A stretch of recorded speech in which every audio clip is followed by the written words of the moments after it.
వాజీ news కి స్వాగతం. నా పేరు మీనా కుంతల. ముందుగా వాజీ హెడ్లైన్స్ చూద్దాం.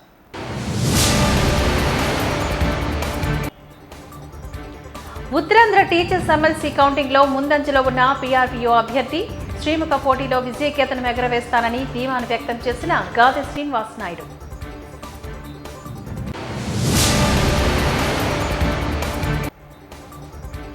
అసంఘటిత రంగ కార్మికుల హక్కుల కోసం పోరాటాలకు సిద్ధం కావాలి.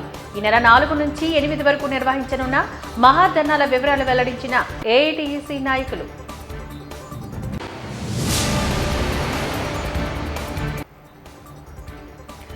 పాదచారులను, ద్విచక్ర వాహనదారులను భయాందోళనకు గురి చేస్తున్న 38 మంది బైక్ రేసర్లను అదుపులోకి తీసుకున్న పోలీసులు. ఇకపైన రేసర్లపై కఠిన చర్యలు తప్పవన్న ట్రాఫిక్ ఏడీసీపీ ప్రవీణ్ కుమార్. ఇక డీటెయిల్స్ చూద్దాం. ఉత్తరాంధ్ర టీచర్స్ ఎమ్మెల్సీ స్థానం పీఆర్టీఓ అభ్యర్థి గాదె శ్రీనివాస నాయుడు, కూటమి కనిపించిన ఏపీటీపీ అభ్యర్థిగా పాకల్పాటి రఘువర్మ, పీడీఎఫ్ అభ్యర్థిగా విజయ్ గౌరి ఎన్నికల బరిలో పోటీ చేశారు. ముగ్గురు మధ్య జరిగిన త్రిముఖ పోటీలోని గాదె శ్రీనివాస నాయుడు ముందంజలో ఉన్నారు. తొలి రౌండ్ ఓట్ల లెక్కింపులో ఎవరికి గెలిచేంత ఆధిక్యం రానప్పటికీ శ్రీనివాస నాయుడు మాత్రం తన సమీప ప్రత్యర్థి కూటమి అభ్యర్థి అయిన రఘువరన్ కంటే 400 ఓట్లకు పైగా ఆతిథ్యాన్ని అందుకున్నారు. మొత్తం 20,783 ఓట్లకు పోలింగ్ జరగక ఇందులోని 19,813 ఓట్లు చెల్లెవిగా గుర్తించారు. తొలి రౌండ్ల ఓటింపు లెక్కింపులోని గాదె శ్రీనివాస నాయుడుకు 7,210 ఓట్లు రాక కూటమి గలపరిచిన ఏపీటీపీ అభ్యర్థి రఘువర్మకు 6,835 ఓట్లు పోలయ్యాయి. మూడో స్థానంలో ఉన్న పీడీఎఫ్ అభ్యర్థి విజయ్ గౌరికి 5,810 ఓట్లు రాగా 2.3% ఓట్లు చెల్లనివిగా గుర్తించారు. పీఆర్టీయూ అభ్యర్థి గాదె శ్రీనివాస నాయుడు విజయ దిశగా కొనసాగుతున్నారు.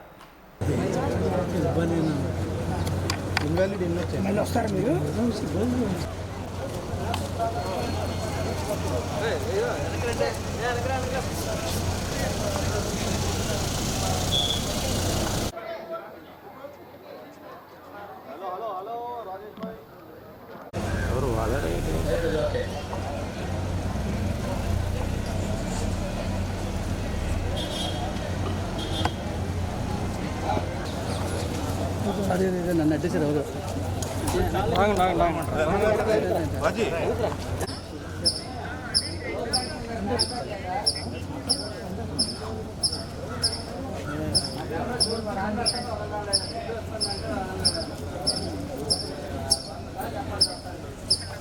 అందరూ అలాగే ఉండండి.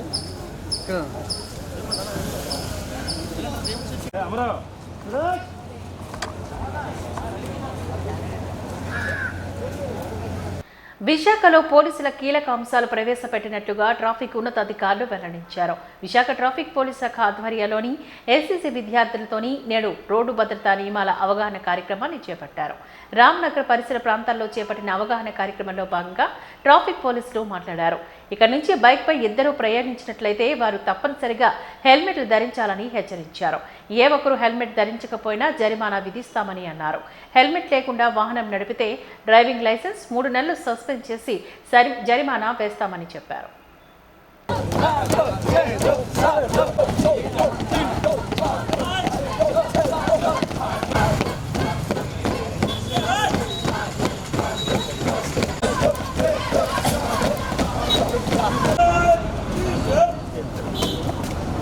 సభ్యులందరికీ, పాత్రికేయ మిత్రులందరికీ నమస్కారం.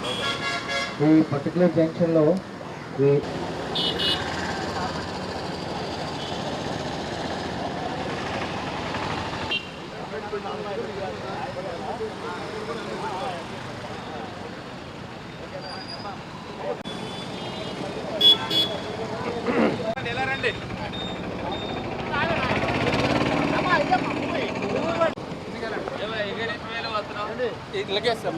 పెట్రోల్ కాదు.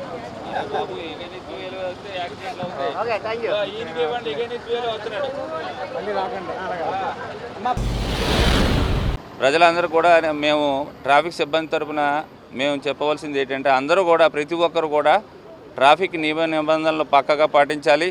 అందరూ కూడా వారు ప్రయాణించేటప్పుడు తప్పనిసరిగా హెల్మెట్ ధరించాలి. అలాగే వెనకాల కూర్చున్న వాళ్ళు కూడా హెల్మెట్ ధరించాలి. అలాగే ప్రతి ఒక్కరు కూడా డ్రైవింగ్ లైసెన్స్ కలిగి ఉండాలి. డ్రైవింగ్ లైసెన్స్ కలిగి ఉంటే వాళ్ళకి ఇన్ కేసు ఏదైనా జరగకూడదు జరిగినప్పుడు బాధితుడికి న్యాయం అనేది జరుగుతుంది. కాబట్టి ఏంటంటే అందరూ కూడా ఏంటంటే డాక్యుమెంట్స్ వెహికల్ తాలూకా డాక్యుమెంట్స్ అన్నీ ఉండాలి. అలాగే చాలామంది ఎగెనిస్ట్ వన్ వేలో వెళ్ళిపోవడం వల్ల ఏంటంటే యాక్సిడెంట్స్ గురవుతున్నారు. కాబట్టి వీటిలన్నింటినీ దృష్టిలో పెట్టుకొని ఫైన్లు కూడా మేము వాళ్ళ పరివర్తన తీసుకురావడానికి మేము ఫైన్లు విధిస్తున్నాం. ప్రతిరోజు కూడా హెల్మెట్ ధరించలేని వారికి ఫైన్లు విధిస్తున్నాము. అలాగే సీట్ బెల్ట్, అలాగే ఎగెనిస్ట్ వన్ వే, ఈ డ్రైవింగ్ రికార్డ్స్ లేని వాళ్ళు ఫైన్లు విధిస్తున్నాము. అలాగే ఈ డ్రంకన్ చేసి డ్రైవ్ చేసిన వాళ్ళకి కూడా ఫైన్లు విధిస్తున్నాం. ఇవన్నీ కూడా ఈ ఫైన్స్ రీసెంట్గా బాగా విపరీతంగా పెంచారు. ఎందుకంటే ఎన్ని ఫైన్లు వేసినా వాళ్ళ ప్రవర్తనలో మార్పు రావట్లేదు. చాలామంది హెల్మెట్ ధరించిపోవడం వల్ల గతంలో 135 రూపాయలు ఫైన్ వేసేవారు, ఇప్పుడు 1035 వేస్తున్నాం. అలాగే రీసెంట్గా ఈ ఏప్రిల్ నుంచి కూడా ఈ సిస్టమ్ అమల్లోకి వచ్చింది. కాబట్టి ప్రతి ఒక్కరు కూడా ఈ ఫైన్లు అనేవి ఎక్కువగా ఉన్నాయి. కాబట్టి అందరూ కూడా ట్రాఫిక్ నిబంధనలు పాటించాలి. డ్రైవింగ్ లైసెన్స్ లేని వాళ్ళకి 5,000 రూపాయలు ఫైను, అలాగే ఈ ఎగైనెస్ట్ వన్ వే వెళ్ళిన వాళ్ళకి 1,035 ఫైను, అలాగే ఈ పొల్యూషన్ లేకపోతే 2,000 ఫైను. ఇలాగా ఫైన్స్ అనేవి. అలాగే డ్రంకన్ డ్రైవ్లో ప్రయాణించిన వాళ్ళ మీద 10,000 రూపాయల ఫైన్లు కూడా విధిస్తున్నారు. కాబట్టి ఇవన్నీ దృష్టిలో పెట్టుకొని రైడర్ కూడా హెల్మెట్ పెట్టుకోవాలి. వాళ్ళు పెట్టుకుపోయినా సరే అది ఫైన్ విధిస్తాం. కాబట్టి ఏంటంటే ఇవన్నీ దృష్టిలో పెట్టుకొని అందరూ కూడా వారి యొక్క ప్రవర్తనలో మార్పు తీసుకురావడానికి ఫైన్లు తప్ప వాళ్ళ మీద ప్రత్యేకంగా ఆర్థిక భారం వేయాలనే ఉద్దేశంతో కాదు. కాబట్టి ప్రజలందరూ కూడా ట్రాఫిక్ నిబంధనలు పాటించాలి. అంతర్జాతీయ మహిళా సమాఖ్య దినోత్సవాన్ని పురస్కరించుకొని ఏపీ మహిళా సమాఖ్య పెందుర్తి ఏరియా సమితి ఆధ్వర్యంలోని సుజాతనగర్ జంక్షన్ నుంచి గిరిప్రసాద్ నగర్ కాలనీ వరకు ర్యాలీ నిర్వహించారు. ఈ కార్యక్రమంలోని ఆ సమాఖ్య రాష్ట్ర అధ్యక్షులు అత్తిలి విమల అతిథిగా విచ్చేసి ర్యాలీలో పాల్గొన్నారు. అనంతరం ఆమె సమాఖ్య జిల్లా కార్యదర్శి ఎంఏ బేగం మాట్లాడుతూ డెన్మార్క్ రాజధాని కోపెన్హెగన్ ప్రాంతంలోని బట్టల పరిశ్రమలో పనిచేసే వేలాది మంది శ్రామిక మహిళలు 8 గంటల పనిదినం కోసం వేతనాలు పెంచాలని, ఉద్యోగ భద్రత, ఓటు హక్కుకై, వెట్టి చాకరీ విముక్తికై, పీడన లేని సమాజానికై క్లారా జట్కిన్ నాయకత్వంలోని దీర్ఘకాలిక పోరాటాన్ని పెద్ద ఎత్తున సభలు, సమావేశాలు నిర్వహించి శ్రామిక మహిళల పోరాటానికి చిహ్నమే ఈ అంతర్జాతీయ మహిళా దినోత్సవానికి పునాదని చెప్పారు. ఈ పోరాటాల స్ఫూర్తిని మరోసారి గుర్తు చేసుకుంటూ హింసలేని స్వేచ్ఛా జీవితానికి, స్వేచ్ఛ సమానత్వం సాధికారతకు, భవిష్యత్తు కోసం మహిళా సమాజం అడుగులు వేయడం కోసం స్ఫూర్తిదాయకంగా మహిళా దినోత్సవాన్ని జరుపుకుంటున్నామని స్పష్టం చేశారు. రాష్ట్ర పిలుపు మేరకు ప్రతి సంవత్సరం అంతర్జాతీయ మహిళా దినోత్సవం చేసుకోవడం, వారికోసాలుగా ప్రతి ఏరియాలో చేసుకొని 8వ తారీఖున ఏదో ఒక స్పాట్ పెట్టి అక్కడ ర్యాలీ కానీ సదస్సులు కానీ ఏర్పాటు చేసుకోవడం మాకు ప్రతి సంవత్సరం ఆనవాయితీ. అందులో భాగంగా ఈరోజు పెందుర్తి ఏరియాలో, సుజాత నగర్ ఏరియాలో ఈ కార్యక్రమం చేపట్టడం అనేది జరిగింది. అంటే క్లారా జట్కిన్ చేసిన మహిళలపై చేసిన ఉద్యమాలని ఇప్పుడు ఉన్న రాజకీయ నాయకులు ఏంటంటే మహిళలు మేము పెట్టిన భిక్ష మీద బతుకుతున్నారనే విధానంగా ఉంటున్నారు. అది కరెక్ట్ కాదు. మహిళలు ఎంత స్వేచ్ఛగా జీవిస్తే అంత మంచిదిగా ఉంటుందని నా అభిప్రాయం. ఏంటంటే కేంద్ర ప్రభుత్వం బేటీ పడావ్ బేటీ బచావ్ అంటుంది. బేటీ పడావ్ బేటీ బచావ్ అంటే దానికి అర్థం ఏంటి? దానికి విరుద్ధంగా ఈరోజు మోడీ గారు ప్రవర్తిస్తున్నారు. అది తీవ్రంగా మహిళా సమాఖ్యగా మేము ఖండిస్తున్నాం. మహిళా బేటీ పడావ్ బేటీ బచావ్ అంటే ఎక్కడ మహిళలకు అన్యాయం జరిగినా వెంటనే స్పందించి వాళ్ళపై చర్యలు తీసుకోవాలి. అలాంటివి ఏమి ఈ కేంద్ర ప్రభుత్వం కానీ రాష్ట్ర ప్రభుత్వం కానీ అలాంటి చర్యలు చేపట్టడంలో వైఫల్యం చెందుతున్నారు. కాబట్టి మహిళలను గౌరవించే విధంగా ఈ ప్రభుత్వాలు ఉండాలి. అలాగే అంతర్జాతీయ మహిళా దినోత్సవంగా మేము మహిళలకి గౌరవప్రదంగా ఉండే విధంగా అంతర్జాతీయ మహిళా దినోత్సవంగా మేము ఈరోజు చేసుకుంటున్నాం. కాబట్టి ప్రతి ఏరియాలో కూడా ప్రతి జిల్లాల్లో కూడా ఈ కార్యక్రమాలు చేపట్టడం జరుగుతుంది. గౌరవప్రదమైనటువంటి జీవితం దాతృత్వం కాదు, ఇది మన హక్కు, అందుకే పోరాడదాం అనేటువంటి నినాదంతో ఆంధ్రప్రదేశ్ మహిళా సమాఖ్య అంతర్జాతీయ మహిళా దినోత్సవ వారోత్సవాలు నిర్వహిస్తూ ఉంది. దాంట్లో భాగంగానే సుజాత నగర్ మహిళా సమాఖ్య శాఖ ఆధ్వర్యంలో ఈరోజు ఒక ర్యాలీ, పతాక ఆవిష్కరణ కూడా నిర్వహించబడతా ఉంది. 1910 డెన్మార్క్ రాజధాని కోపెన్హెగన్లో బట్టల పరిశ్రమలో పనిచేస్తున్నటువంటి వేలాది మంది మహిళలు తమ ఓటు హక్కు కోసం, ఉద్యోగ భద్రత కోసం, 8 గంటల పనిదినం కోసం, వేతనాల పెంపు కోసం ఆనాడే క్లారా జెట్కిన్ నాయకత్వంలో రోడ్ల మీదకి వచ్చి పెద్ద ఎత్తున ఉద్యమాలు చేశారు.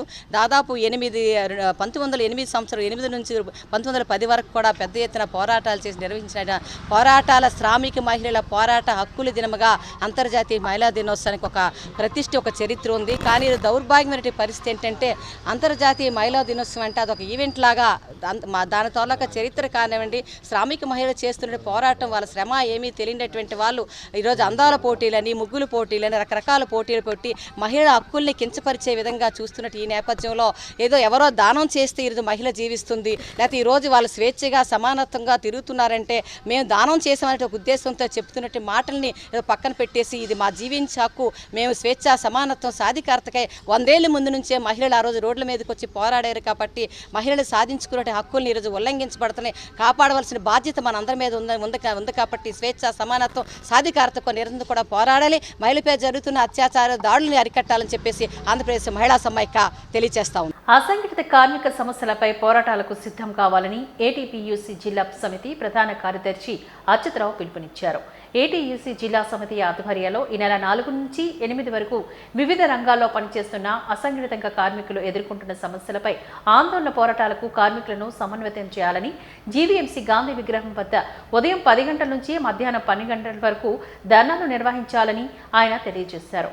ఈమెకు అల్లిపురం సిపిఐ జిల్లా కార్యాలయంలోని నిర్వహించిన మీడియా సమావేశంలో వారు మాట్లాడారు. 4వ AP medical contract employees workers union, 5వ జిల్లా ఆటో రిక్షా కార్మిక సంఘం, ఆటో ఫెడరేషన్ ఆధ్వర్యంలోని జిల్లా ముఠా కార్మిక సంఘం, సివిల్ సప్లై కార్మిక సంఘం ఆధ్వర్యంలోని 7న జిల్లా contract labour union Waltair division ఆధ్వర్యంలో మహాధర్నాలు నిర్వహించనున్నట్లుగా తెలిపారు. పబ్లిక్ రంగ పరిశ్రమల్లో పనిచేస్తున్న ప్రభుత్వ రంగ ఉద్యోగస్తులు రోజురోజుకి అనేది తగ్గిపోవడంతో పాటు అసంఘటిత రంగ కార్మికుల సంఖ్య అనేది రోజురోజుకి అనేది పెరిగే పరిస్థితి అనేది ఉంది. ఈరోజు కాంట్రాక్ట్ అవుట్సోర్సింగ్ వర్కర్స్ అనేది పేరుతోటే ఈరోజు అనేది ఉద్యోగాలు నియామకం అనేది ఎక్కువగా జరిగే పరిస్థితి అనేది ఉంది. వాళ్ళ తాలూకా సమస్యలు అనేది రోజురోజుకి అనేది విపరీతంగా పెరుగుతూ ఉన్నాయి. యజమానులు విపరీతంగా దోపిడీ అనేది ఈరోజు పెరిగే పరిస్థితి అనేది వర్కర్స్ మీద అనేది ఉన్నది. వాళ్ళకి చట్టాలు అనేది ఏ ఒక్కటి కూడా అమలు చేసే పరిస్థితి అనేది యజమానులు అనేది లేదు. ఎందుకంటే ముఖ్యంగా కనీస వేతనాలు అనేది విశాఖ నగరంలో కానీ లేకపోతే రాష్ట్ర వ్యాప్తంగా కానీ ఈరోజు కాస్ట్ ఆఫ్ లివింగ్ ఆ పరిస్థితి అనేది దాని ప్రకారంగా ఈరోజు అనేది ఎక్కడా కూడా కనీస వేతనాలు అనేది అమలు చేయటం లేదు. దాని మీద ఏంటంటే ఈరోజు దినదనగండం 100 ఏళ్ళ ఆయుష్లో వాళ్ళ తాలూకు బతుకులు అనేది ఈరోజు అనేది బతికే పరిస్థితి అనేది ఉంది. వాళ్ళ తాలూకా పిల్లల్ని చదివించుకోవాలన్నా సరే, వాళ్ళని వైద్యం అనేది కల్పించుకోవాలన్నా సరే, వాళ్ళకి అనేది బతుకు అనేది వాళ్ళు బతకాలన్నా సరే, వాళ్ళు కూరగాయలు కానీ బియ్యం కానీ ఇతర సరుకులు కొనుగోలు చేసుకొని వాళ్ళ కుటుంబాలు ఏడ్చాలన్నా సరే బతకలేని పరిస్థితి అనేది వాళ్ళకి వచ్చే కనీస వేతనాలతో ఉన్నాయి. చాలా దౌర్భాగ్యమైన పరిస్థితులు అసంఘటిత రంగం తాలూకు బతుకులు అనేది ఉన్నాయి. ఎక్కడా కూడా గ్రాడ్యుయేటీ కూడా అమలు చేయట్లే. విచిత్రం ఏంటంటే దాదాపు సంవత్సరాల తరబడి చాకరీ అనేది చేయించుకున్నారు. 15 సంవత్సరాలు 20 సంవత్సరాలు కూడా ఒకే సంస్థలోనే చాకరీ చేయించుకున్నా సరే వాళ్ళకి లాస్ట్లోని వెళ్ళిపోయినప్పుడు అనేది గ్రాడ్యుయేట్ సౌకర్యం కూడా కనీసం అనేది అమలు చేయలేని దౌర్భాగ్యమైన పరిస్థితులు అనేది విశాఖ నగరంలోనే ఉన్నాయి. కాంట్రాక్ట్ అవుట్సోర్సింగ్ పరిస్థితి వాళ్ళ తాలూకు బతుకులైతే మరింత దయనీయంగా ఉన్నాయి అనేది. యజమానికి వర్కర్కి మధ్యని ఒక బ్రోకర్ లాగా ఈరోజు అనేది కాంట్రాక్ట్ వ్యవస్థ అనేది ఈరోజు నడిచే పరిస్థితి అనేది ఉంది. రాష్ట్ర వ్యాప్తంగా కూడాను కాంట్రాక్ట్ వ్యవస్థను అనేది రద్దు చేయాలనేసి ఈరోజు అనేది ఏఐటీసీగా ప్రధాన అనేది మేము డిమాండ్ చేస్తూ ఉన్నాం. సుప్రీంకోర్టు ఆదేశానుసారం ఏదైతే ఉన్నదో సమాన పనికి సమాన వేతనం అనేది ఆ విధంగా ఖచ్చితంగా అమలు చేయాలి. దాన్ని కానీ అమలు చేసినట్లయితే ఈ బ్రోకరేజ్ వ్యవస్థ అనేది పూర్తిగా పోతుంది. అందువల్ల ఏంటంటే అటువంటి వ్యవస్థ అనేది పోయి వాళ్ళకి అనేది యజమాని ఏదైతే పే చేస్తున్నారో అంతా కూడాను వీళ్ళకి అనేది కార్మికుడికి చెందాలి. అందువల్ల ఏంటంటే అటువంటి చట్టప్రకారమైన హక్కులు అనేది పిఎఫ్ కానీ ఈఎస్ఐ కానీ అలాగే గ్రాడ్యుటీ కానీ సెలవులు కూడాను దాదాపు సిక్ లీవ్ కానీ ఎర్నవ్ లీవ్ కానీ క్యాజువల్ లీవ్ కానీ వారాంతర సెలవులు కానీ ఇవన్నీ కూడాను వర్కర్కి చెందవలసిన ప్రతి ఒక్క హక్కు కూడా కార్మిక చట్టాలన్నీ కూడా అమలు చేయవలసిన బాధ్యత కార్మిక చట్ట ప్రకారంగా అమలు చేయాలి. ఏవి కూడా అమలు చేయట్లేదు. అందువల్లే అసంఘటిత రంగ కార్మికుల హక్కుల కోసం అనేది ఒక వారం రోజుల పాటు అనేది రాష్ట్ర వ్యాప్తంగా ఒక రకంగా ఆందోళన పోరాటాలు నిర్వహిస్తూనే విశాఖ నగరంలో ప్రధానంగా పారిశ్రామిక నగరంగా విశాఖ నగరం ఉన్నది. దాన్ని బేస్ చేసుకొని మేము ఒక వారం రోజుల పాటు ఆందోళన పోరాటాలకు సిద్ధమనేది అవుతున్నాం ఏఐటీసీగా. దాన్ని 11వ తారీఖున మహాధర్నాతోటి దాన్ని ఫినిష్ చేయాలని ఆ విధంగా ఒక వారం రోజుల పాటు ఏఐటీసీకి మేము పోరాట కార్యక్రమం తీసుకున్నాం. ఈ సందర్భంగా మీ ద్వారా తెలియజేస్తా ఉన్నాం. స్థానిక రాష్ట్ర ప్రభుత్వాలు కానీ కేంద్ర ప్రభుత్వాలు కానీ ఒక పక్క పబ్లిక్ రంగ సంస్థల్ని కాంట్రాక్టర్లకి కార్పొరేటర్లకి ప్రైవేటీకరణకి చేస్తున్నాయి. అందులో బతికే అసంఘటిత రంగ కార్మికులకి నిజ వేతనం ఇవ్వట్లేదు. అత్యున్నతమైన సుప్రీంకోర్టు సమాన పనికి సమాన వేతనం అని చెప్తుంది. ఈ ఎమ్మెల్యేలు ఎంపీలు 3 ఏళ్ల పెన్షన్లు తీసుకుంటున్నారు, వారికి ఎలవెన్సులు తీసుకుంటున్నారు తప్ప చట్టసభల్లో చట్టం చేసిన చట్టాన్ని అమలు చేయట్లేదు. ఈ రాష్ట్రం ఎంత దౌర్భాగ్యం అంటే 73 విభాగాలు ఉన్నటువంటి అసంఘటిత రంగ కార్మిక సంఘాల ఏవైతే ఉన్నాయో ఆ 73కి 2006లో మినిమం వేజ్ బోర్డు దిగవంత ముఖ్యమంత్రి రాజశేఖర రెడ్డి వేశాడు. ఆయన తర్వాత ఈ రాష్ట్రంలో మినిమం వేజ్ బోర్డు లేదు. 2014 విడిపోయినాక మొదటగా ముఖ్యమంత్రిగా చంద్రబాబు నాయుడు గారు ప్రమాణ స్వీకారం చేశారు. ఆయన వేయలేదు బోర్డుని. తర్వాత జగన్మోహన్ రెడ్డి గారు 2019లో వచ్చాడు, ఆయన ఈ బోర్డు నియమించలేదు. మళ్ళీ 24లో చంద్రబాబు నాయుడు గారు కూటమి ప్రభుత్వం అధికారంలోకి వచ్చిన 3 నెలల్లోనే ఈ నగరానికి కార్మిక మంత్రి గారు విచ్చేశారు. ఆయనకు మేము మెమరాండం ఇచ్చాం, అయ్యా 2006 తర్వాత మినిమం వేజ్ బోర్డు వేయలేదంటే వెంటనే వేస్తానని చెప్పి మీనమేషాలు లెక్కెట్టి ఇప్పుడు 9 నెలలైంది, వీరికి బోర్డు వేయలేదు. ఇప్పుడు బోర్డు వేయకపోక మొత్తం కార్మిక వర్గాన్ని అసంఘటిత కార్మిక వర్గాన్ని ప్రైవేటు యాజమాన్యాలు కాంట్రాక్టర్లు దోచుకు తింటాయి. చట్టం ఏం చెప్తుందంటే బేసిక్ పే మీద 12% ఉద్యోగి దగ్గర రికవరీ చేస్తే పిఎఫ్ 12% ఆ కాంట్రాక్టర్ అయినా కట్టాలి, ఆ ప్రైవేట్ యజమాని అయినా కట్టాలి. ఈ విశాఖ జిల్లాలో అది ఎక్కడా జరగట్లే. 12+12 రెండు కార్మికుడి దగ్గరే. ఎందుకంటే ఇప్పుడు పిఎఫ్ ప్రాపర్గా కట్టకపోతే లైసెన్సులు రద్దు చేస్తారు. కాబట్టి ఆ లైసెన్సుల కోసం కార్మికుడి దగ్గర 12%, 24% కార్మికుడి దగ్గర రికవరీ చేసి జమ చేస్తున్నారు పిఎఫ్. కొందరు అయితే అసలు పిఎఫ్ ఈఎస్ఐ సౌకర్యాలు లేవు. ఇటువంటి దౌర్భాగ్య పరిస్థితి రాష్ట్రంలో ఉంది. ఒక పక్క చెప్తున్నారు పబ్లిక్ రంగ సంస్థలు కాదు, ఇక భవిష్యత్తు అంతా ఓపెన్ మార్కెట్ ప్రపంచం అంతా, ఈ ప్రపంచంలో ప్రైవేటీకరణ సరంజం అని చెప్తున్నారు. పోనీ ఆ ప్రైవేటీకరణలోనైనా చట్టాలు అమలు జరుపుతున్నారంటే ఎక్కడా దేశంలో చట్టం అమలు జరపట్లేదు. ఈ రాష్ట్రంలో మరీ దౌర్భాగ్యంగా ఉంది. కాబట్టే రేపు 4వ తారీఖు నుండి 8వ తారీఖు వరకు జీవీఎంసీ గాంధీ విగ్రహం దగ్గర ఏఐటీసీ అనుబంధమైన సంఘాలన్నిటికీ రోజువారీ ధర్నా కార్యక్రమం నిర్వహిస్తున్నాం. 11వ తారీఖున అక్కడే మంగళవారం నాడు మహాధర్నా ఒక 500 మందితో అన్ని సంఘాలు కలిపి నిర్వహిస్తున్నాం. దీనికి ప్రధాన కారణం ఏంటంటే ఈ రాష్ట్రంలో మినిమం వేజ్ బోర్డు వేయట్లేదు. అది ఒక్కటే కాదు మిత్రులారా, 2006 తర్వాత మినిమం వేజ్ బోర్డు వేయలేదు తప్ప 2006 తర్వాత కేంద్ర ప్రభుత్వ ఉద్యోగులు 2 సార్లు పే కమిషన్ తీసుకున్నారు. రేపు పెందుర్తి మండలం పినగాడిలోని విస్తం ఇంజనీరింగ్ కళాశాలలో ఈరోజు ఉదయం సోమవారం స్పోర్ట్స్ మీట్ను మల్లా విజయప్రసాద్ చేతుల మీదుగా ప్రారంభమైంది. ముందుగా ఆయన క్రీడా జ్యోతి ప్రజ్వలన గావించి అనంతరం పావురాలను ఎగరవేశారు. మల్లా విజయప్రసాద్ మీడియాతో మాట్లాడుతూ వెల్ఫేర్ గ్రూప్ సంస్థలు ప్రారంభించి 26 సంవత్సరాల్లో అడుగుపెడుతున్న సందర్భంగా ఈరోజు కళాశాలలో క్రీడా పోటీలు ప్రారంభించడం చాలా ఆనందంగా ఉందని, దీనిలో భాగంగా విద్యార్థులు సుమారు 2500 మంది పాల్గొంటారని, పాల్గొని క్రీడాకారులకు ముందుగా శుభాకాంక్షలు తెలియజేశారు. ఈ కార్యక్రమానికి ముఖ్య అతిథిగా welfare group of managing director మల్లా విజయప్రసాద్, మల్లా అరుణ, అనూష, సందీప్, బొలినేని, పైలపూడి భగవాన్, జయరాం, కళాశాల ప్రిన్సిపాల్ జె స్టీఫెన్, కళాశాల ఉపాధ్యాయులు మరియు విద్యార్థులు తదితరులు పాల్గొన్నారు.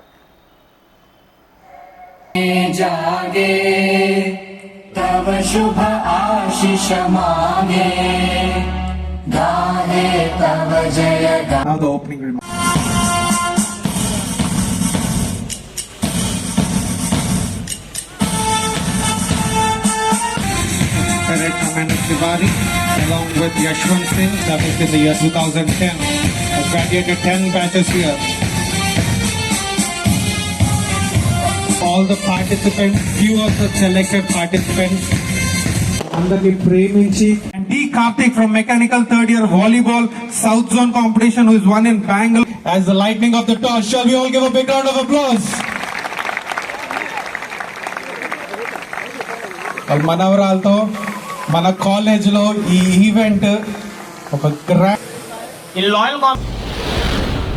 మరి ఈరోజు వెల్ఫేర్ గ్రూప్ ప్రారంభం చేసి 26 సంవత్సరాలు పూర్తి చేసుకొని 27వ సంవత్సరంలో అడుగు పెడుతున్నటువంటి శుభ సందర్భంలో విస్టమ్ ఇంజనీరింగ్ కాలేజీలో స్పోర్ట్స్ వీక్ని ఘనంగా ప్రారంభించుకోవడం, మరి ఈ స్పోర్ట్స్లో సుమారు 2500 మంది స్టూడెంట్స్ పార్టిసిపేట్ చేయడం, వివిధ విభాగాల్లో cricket, throwball, kho kho, volleyball, basketball, kabaddi, అలాగే అథ్లెటిక్స్ అన్నింటిలోనూ కూడా మరి పార్టిసిపేట్ చేయడం బాయ్స్ అండ్ గర్ల్స్ చాలా సంతోషంగా ఉంది. మరి ఈరోజు ఇంత గ్రాండియర్గా ఏర్పాటు చేసినటువంటి ఫ్యాకల్టీ మెంబర్స్, హెచ్ఓడీస్, స్టూడెంట్స్ అందరికీ కూడా అభినందనలు తెలియపరుచుకుంటూ ఈ 1 వీక్ ఎటువంటి ఇబ్బందులు లేకుండా అందరూ కూడా మంచిగా పార్టిసిపేట్ చేసి పూర్తి చేయాలని మనస్ఫూర్తిగా అందరినీ కోరుకుంటూ నాకు ఈ అవకాశం కల్పించినందుకు ప్రత్యేకంగా ధన్యవాదాలు. ఫ్రెండ్స్ కామెడీ క్లబ్ విశాఖ మరియు హైదరాబాద్ ప్రతి నెల నిర్వహించే వినోదాల విందులో భాగంగా స్థానిక పౌర గ్రంథాలయంలో ద్వారకానగర్లోని సరదాగా నవ్వుకుందాం రెడ్డి అనే హాస్యవదనం పేరడి అవధానం 191వ ప్రదర్శన అందరినీ అలరించింది. ఇందులో జయంతి లక్ష్మీ నరసింహం హాస్య అవధాని కేఎల్ కామేశ్వరరావు, అప్రతుతం ఎంవి సుబ్రహ్మణ్యం సమన్వయంగా నండూరి రామకృష్ణ, చిత్రసం రజని, దత్తపది, అసువు, రవికుమార్ బచ్చన, జబర్దస్త్ ప్రకాశ్ సామాజిక అంశం వంటి ఈ కార్యక్రమంలో భాగంగా వివరించారు. డేవిడ్ రాజు సినిమా అంశం గణేష్, విచిత్ర అంశం సామవేదం వెంకట రాజేశ్వరి సమస్య అంశాలతో ప్రశ్నలు సంధించగా అవధాని హాస్యాన్ని జోడించి సమాధానాలు ఇచ్చి ప్రేక్షకులను నవ్వుల్లో ముంచెత్తారు. ముఖ్య అతిథులు national human rights council chairman doctor Sampath Kumar, MDS founder Tilak Patnaik, social media state chairman Sanmurthy, retired general manager steel plant Malyadri, electro homeo వ్యవస్థాపకులు డాక్టర్ పురుషోత్తం గార్ల చేతుల మీదుగా అవధాని అపశృతం సమన్వయకర్త ఎంవి సుబ్రహ్మణ్యాన్ని ప్రదర్శకులు సత్కరించారు. ఈ కార్యక్రమాన్ని ఎంవి సుబ్రహ్మణ్యం చేపట్టారు.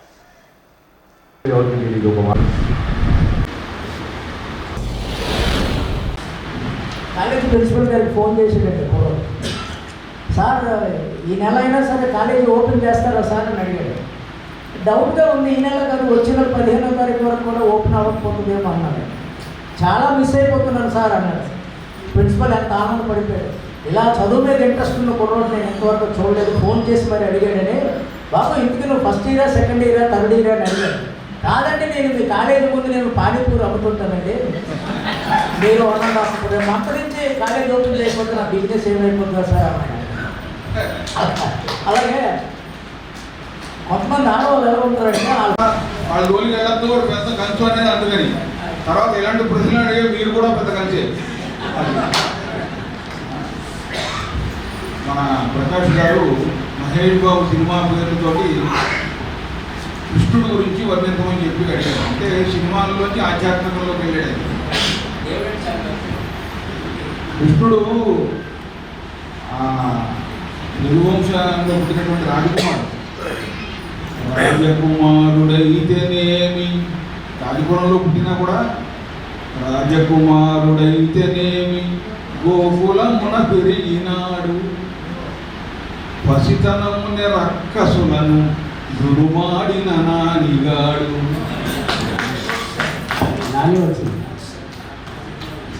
రాజకుమారుడైతేనేమి గోకులమున పెరిగినాడు, పసితనమునే రక్కసులను దురుమాడిన నానిగాడు. కాళీయు పడగల పైన దూకుడు చూడు, కాళీయు పడగల పైన దూకుడు చూడు, చెలువల వలువలు దోచిన పోకిరివాడు, చెలువకు వలువల నిచ్చిన మురారినే వేడు.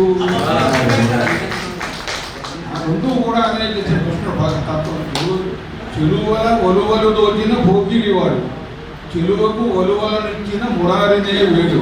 మానవత్వం నుంచి దైవత్యానికి సాగే ప్రయాణమే భగవద్గీత లక్ష్యమని స్వామీజీ తెలిపారు. కళాభారతి ఆడిటోరియంలో పూజాశ్రీ పరిపూర్ణానంద స్వామి సాధన రహస్య ప్రవచన కార్యక్రమం 2వ రోజు కొనసాగింది. ఈ సందర్భంగా స్వామి ప్రసంగిస్తూ శ్రీకృష్ణుడు అద్వైత సిద్ధాంతాన్ని బోధించిన ఆదిశంకర్ల స్థాయి, ఉపదేశానుసారం అందించిన రమణ మహర్షి స్థాయి మహోన్నతమైనదని చెబుతూ అటువంటి వారు సూచించిన ఆలోచన నేటి తరానికి ఎంతో అవసరమని సూచించారు. 3 రోజుల పాటు ప్రవచన ఉద్దేశమని తెలిపారు. నుంచి 7:15 దాకా 30 గంట హాయిగా టీవీ పెట్టుకుని ప్రతిరోజు ఆయన ప్రెషర్, ఆయన టెన్షన్ రిలీజ్ అయ్యేలాగా. 2వ విభాగం ఏంటి? పవర్. అంటే ఒక శక్తి. శక్తి అనేది ఎన్ని రకాలు ఉన్నాయి? 3 రకాలు. ఏంటి? పదవి, హోదా, కీర్తి. ఈ 3. ఈ 3టికి మళ్ళీ బేస్ ఏంటి? డబ్బు. ఏంటండి పదవికి డబ్బు ఎందుకండి? ఎందుకంటే మీరు ఓటేయడానికి వెళ్ళే ముందు మీ చేతికి మీ ఇంటికి కాగితం రాకపోతే మీరు ఎందుకు ఓటుకి వెళ్తారు? ఎందుకు వెళ్తారు? వెళ్ళం కదా. సో కాబట్టి పదవి కావాలంటే ఏముండాలి? డబ్బు కావాలి. అందుకనే పదవి వచ్చిన తర్వాత వాళ్ళు డబ్బుకే పదవిని వినియోగిస్తారు. ఎందుకని మళ్ళీ మీరు డబ్బు ఇస్తేనే కానీ వాళ్ళకి పదవి ఇవ్వరు కాబట్టి డబ్బుకి పదవికి కూడా అంత అవినాభావ సంబంధం. అందుకనే వాళ్ళు తినేస్తున్నారనే హక్కు మనకి ఎవరికీ లేదు. ఎందుకని మనం వాళ్ళు 5 ఏళ్ళు తిన్నది కాస్త మనం ఒకే రోజు తింటున్నాం. మీకు తెలుసో తెలీదు ఎన్ని కోట్లు ఖర్చు అవుతుంది అనుకున్నారు ఎలక్షన్స్? ఒక్కొక్క పార్టీ ఎలక్షన్కి మినిమం నాకు తెలిసి అంటే ఎలక్షన్ కమిషన్ ఇచ్చేటువంటి 15 లక్షలు ఖర్చు పెట్టాలి. 40 లక్షలు అనేది అది నీకు జెండా పెట్టే రోజే అయిపోతుంది. ఒక్కొక్క పార్టీకి నాకు తెలిసి మినిమం ఒక 1000 కోట్లు తక్కువ నేను చెప్పేది. 1000 కోట్లు ఖర్చు పెడితే అతనికి రేసులో నిలబడగలరు. 1500 ఖర్చు పెడితే రీజనబుల్గా బయటపడే అవకాశాలు ఉంటాయి. 2000 కోట్లు ఖర్చు పెడితే సునాయాసంగా బయటపడచ్చు. మరి 2000 కోట్లు ఒక్కరోజు ఆయన ఖర్చు పెడుతున్నాడంటే ఒక్క రోజులో సృష్టించగలడా? పాపం 5 ఏళ్ళు కష్టపడాలి. కానీ మనం ఎలాంటి వాళ్ళు మేధావులు ఒక్క రోజులో మింగేస్తున్నాం. వాళ్ళు 5 ఏళ్ళు మింగింది పాపం కష్టపడి కింద పడి మీద పడి దీన్ని దాచి నాయాతన పడింది. మనం ఒక్క రోజులో ఒక్క గంటలో మింగి పడేస్తాం. అంటే ఆలోచన చేస్తే పదవికి బేస్ ఏంటి? డబ్బు. అంటే మనం I'm not talking, I'm generalising things. Please let us try to understand different angle.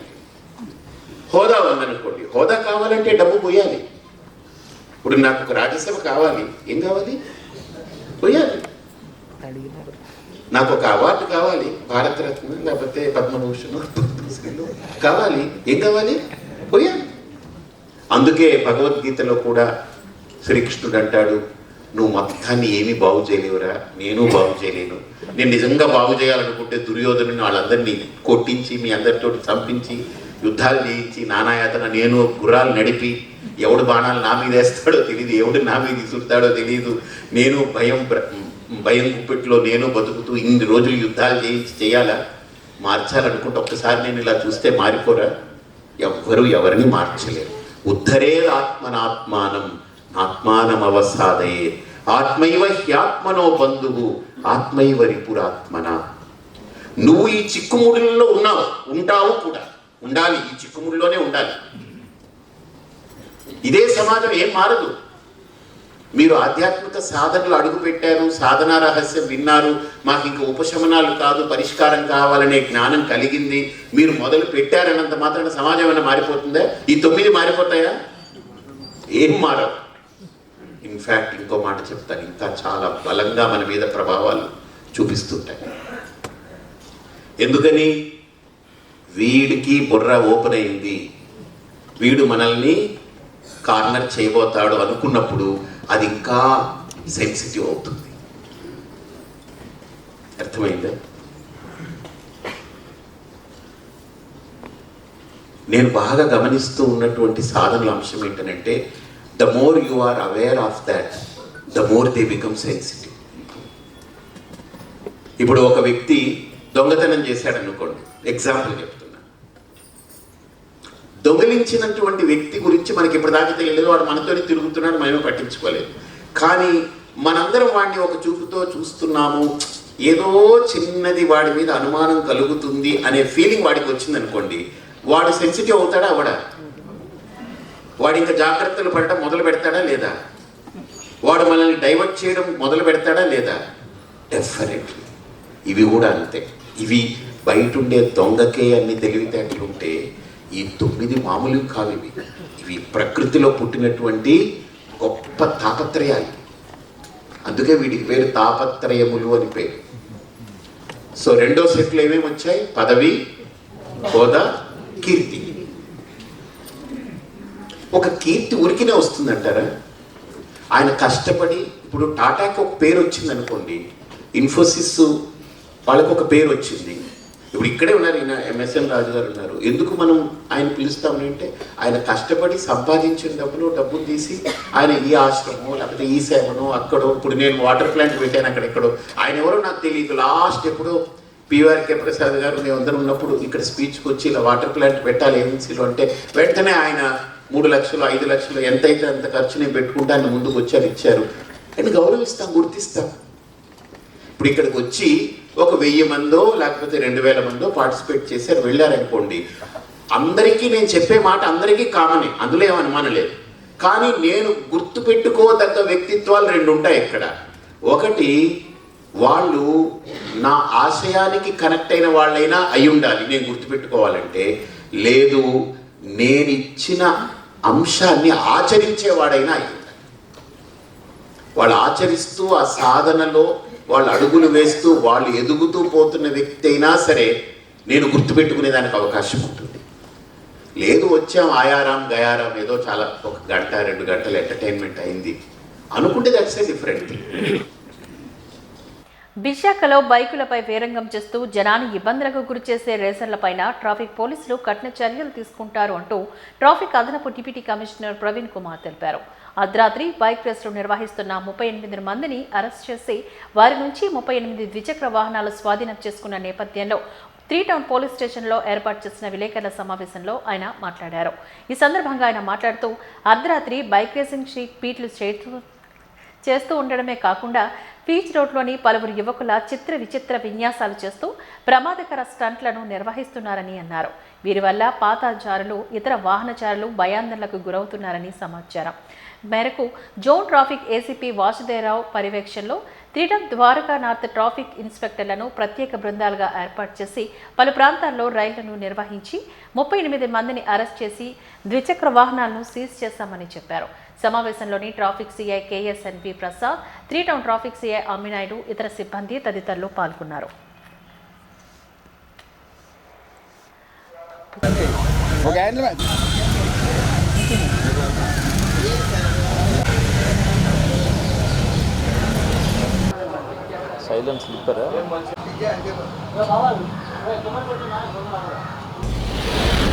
Visakhapatnam నగరంలో కొంతమంది యువకులు తమ మోటార్ సైకిల్పై బైక్ రేసింగ్లకు పాల్పడుతూ విచిత్ర విన్యాసాలు చేస్తూ ప్రమాదకర స్టంట్స్ చేస్తూ పాదచారకులకు మరియు ఇతర వాహనదారులకు చాలా భయానక మరియు ఇబ్బంది కలుగ చేస్తూ వారి ప్రాణాలకు మరియు వ్యక్తిగత భద్రతకు హాని కలిగించే విధంగా డ్రైవింగ్ చేస్తున్నట్లు సమాచారం రావడంతో గౌరవ పోలీస్ కమిషనర్ విశాఖపట్నం సిటీ వారి ఆదేశాల మేరకు జోన్ 1 ఏసీపీ ట్రాఫిక్ వారి పర్యవేక్షణలో 3వ పట్టణం, ద్వారకా మరియు నార్త్ ట్రాఫిక్ ఇన్స్పెక్టర్లతో ప్రత్యేక బృందాలు ఏర్పాటు చేసి నగరంలో రైడ్స్ నిర్వహించి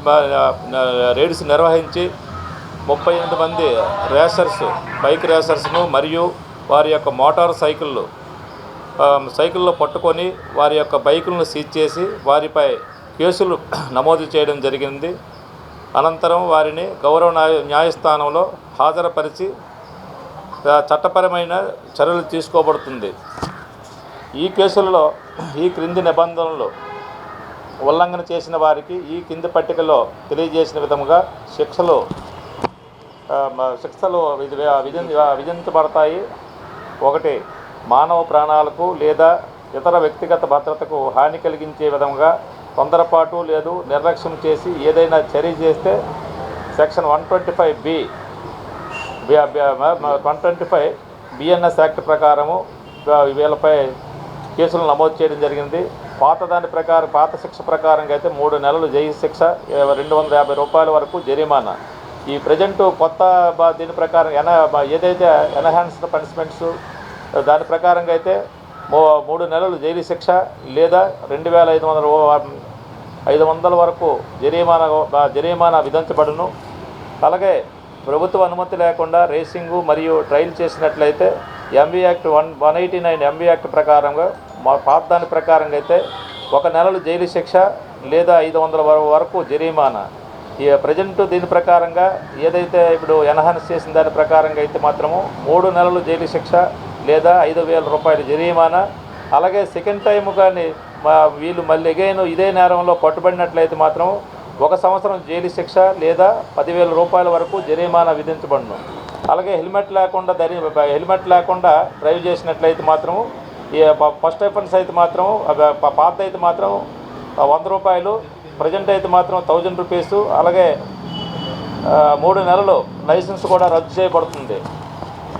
అలాగే వితౌట్ నెంబర్ ప్లేట్ దానిలో పాత దాని ప్రకారంగా అయితే 100 రూపాయలు, ప్రజెంట్ అయితే మాత్రం ఎన్హాన్స్ చేసేది అయితే మాత్రం 300 రూపీస్.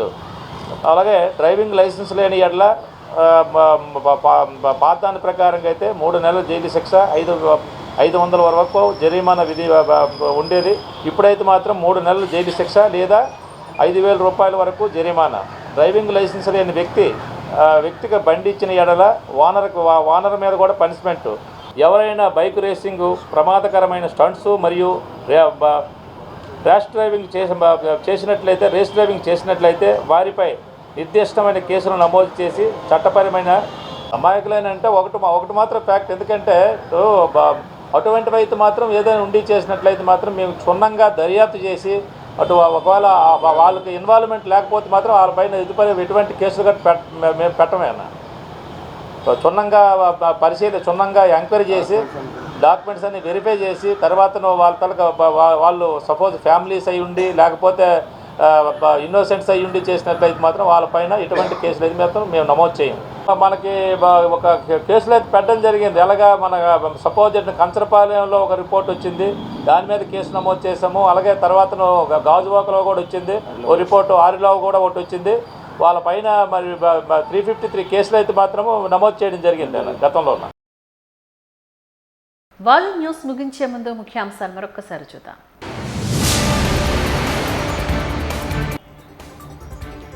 ఉత్తరాంధ్ర టీచర్స్ ఎమ్మెల్సీ కౌంటింగ్లో ముందంజలో ఉన్న పీఆర్టీఓ అభ్యర్థి శ్రీముఖ పోటీలో విజయకేతనం ఎగరవేస్తానని ధీమాను వ్యక్తం చేసిన గాదె శ్రీనివాస్ నాయుడు.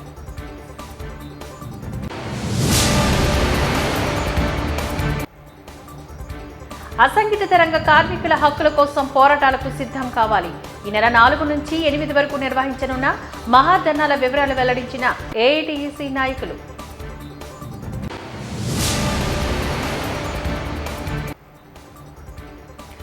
పాదచారులను, ద్విచక్ర వాహనదారులను భయాందోళనకు గురిచేస్తున్న 38 మంది బైక్ రేసర్లను అదుపులోకి తీసుకున్న పోలీసులు. ఇకపైన రేసర్లపై కఠిన చర్యలు తప్పవన్న traffic ADCP Praveen Kumar. Volume news ఇంతటితో సమాప్తం. నమస్కారం.